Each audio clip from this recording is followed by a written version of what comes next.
Not So Average Builder is sponsored by USAGundamStore.com, bringing the hobby to your front door. Use promo code NOTSOAVERAGE and get 10% off your next order.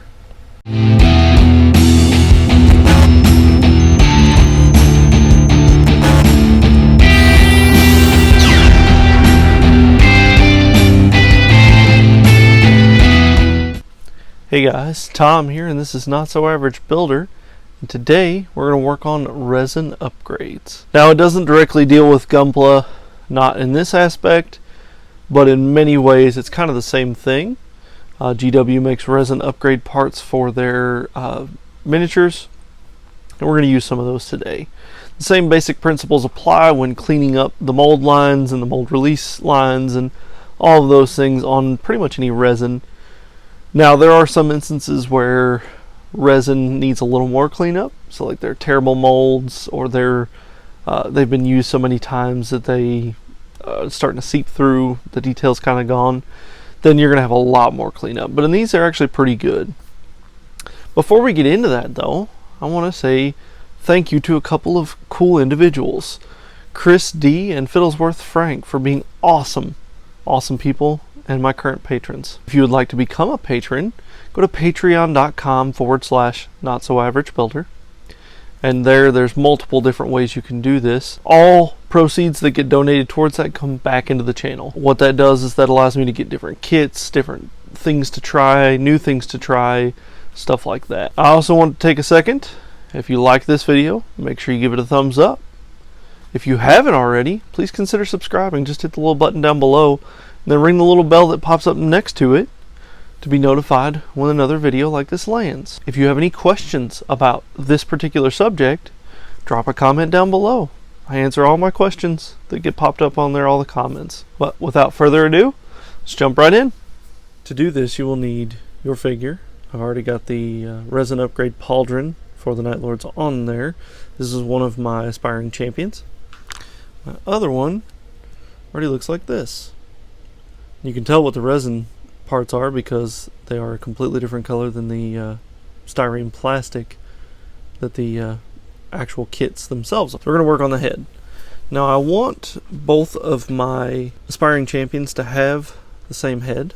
So when you get this kit from GW, it comes with 2 identical sprues. With these, it comes with 2 aspiring champion pauldrons and then a HQ pauldron. I was initially going to use the cut the arm off and just use the pauldron portion on this guy, but I kind of decided against it. I'm not that comfortable yet with customizing, and I don't have any green stuff. All I've got is milliput, and it's workable, but I just didn't really feel like doing it, so I'm going to save this for another HQ down the road. Now we need this one right here.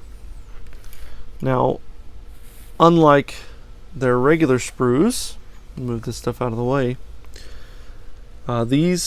they're injection cast just like their regular sprues, but with the resin it's much softer, so they need a lot more support. And these are pretty much hand carved, put into small amounts or small injection molding, so they're not as mass produced, so there's a lot more actual supports. Snip your thing out as far away from the piece as possible, just to prevent issues. And the tricky part is, so this is what I had to do with the last one. Snip this thing out. We can get it better this way. So then clean it up a little bit more. You can get a little closer.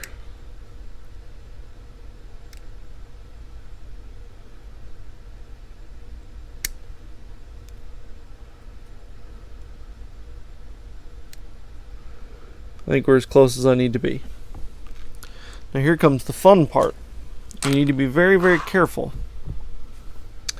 because all these pieces right here, let me zoom in, all these little pieces right here, you don't need them. They're all just supports. So what you're going to want to do is very gently and carefully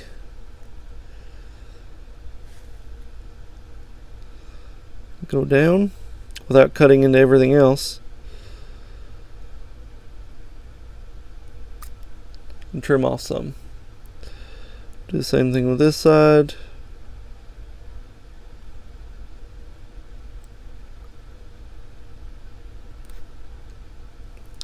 And that gets you somewhat of a semi-clean surface to start.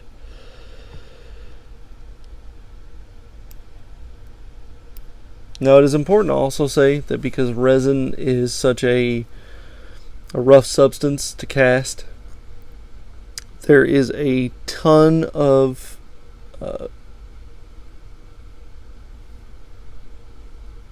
release agent on these, and you need to remove that. Just soap and water is what I used. It seems to do pretty well.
Now the good thing about resin is it's not very stiff of a material, so you can pretty much put little to no pressure and get those pieces to come off.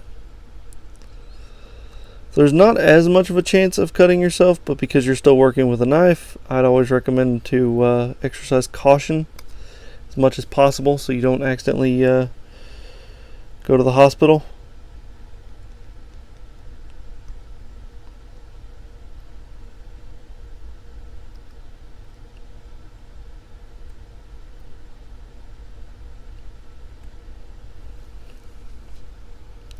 Go through, check everything over, make sure there's nothing you missed, like this little spot right here.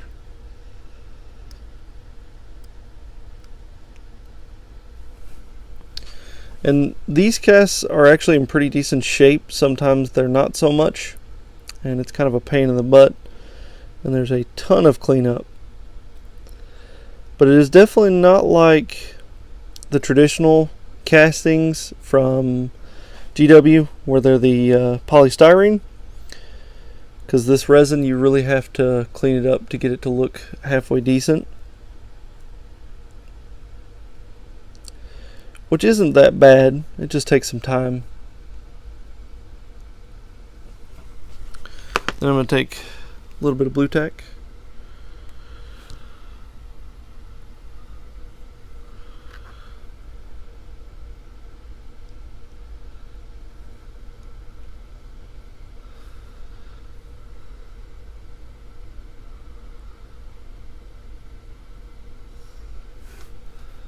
And just like that, he's ready to hit the battlefield. Well, to be painted first, then hit the battlefield. So I'll go off and do the rest of these, and we'll talk about it. Well, after a little bit of sanding, trimming, and cutting, this is what you're left with. But this is the end result. So I went ahead and put the other pauldrons on to complete the look, because that would have been the only thing that I would be missing. But I think that when I go to paint these, I'm going to just remove the head and leave the pauldrons on. And then, because I've not glued the arms. None of the arms are glued. So I can remove them if I need to, and then I can glue them later. But that way they will stay in place, and I can get my shadows right, my highlights right where they need to be, and then paint in all the details on the weapons and so on and so forth later on. But since I didn't glue anything and I just tacked it all in, I can then remove it and not have to worry about it. See? Smart. Go through and show you all of them. Simple stuff. And remember in my previous video that I showed you how to pin, so that way I can paint. I can hold it any which way I want to, need to, and I don't have to worry about it. This is Aspiring Champion number 1. And what was cool about this is 2 of these pauldrons had a double skull. And since I got 2 squads of 5, I went and put the 2 skulled pauldrons on both my Aspiring Champions for each squad to kind of tell them apart. This guy was pretty easy because he already had his pauldron on with the rocket launcher, but he looks just menacing. Show you the last 2.